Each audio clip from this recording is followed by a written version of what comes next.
Have you ever wondered how to divide possessions after a divorce or during a divorce? Well, I'm Dr. Felicia, and I'd like to speak to you about this very sensitive matter. Now, chances are, if you're going through a divorce, you're already at opposite sides, so you may have your perception, his perception, and then what's fair in between. The items that you want to divide, you don't want to be overly greedy, although many people can be.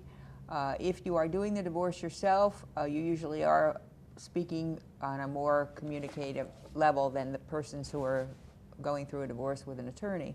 So if you're doing what they call a pro se divorce, you and he probably sat down to talk about different topics and who's going to get what. Every so often you're going to have a person who is a little bit more greedy and takes things that don't necessarily belong to them or wants everything in the house. If it gets to the point where you have to get to an attorney and you're going through attorneys for a divorce, you usually make a list of items in the house and what it is that you're going to keep and what he's going to keep.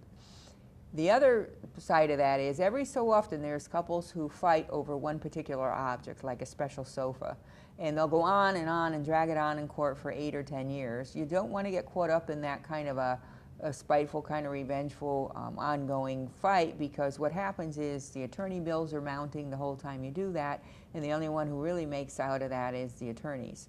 The other thing in social science says that the longer you fight over a particular object, it's just one way of holding on and not letting go. So the person who's starting the fight or initiating the fight over this object is really the one who has not moved forward. So please don't get caught up in a nasty long-term divorce over objects when in fact your whole life is put on hold. To divide your objects as fairly as possible, hopefully you have a partner who will cooperate. If not, you will have to go the attorney route, and it gets very, very expensive.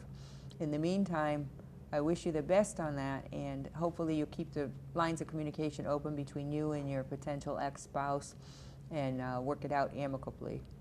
I wish you good luck. It's a tough one. God bless. Dr. Felicia.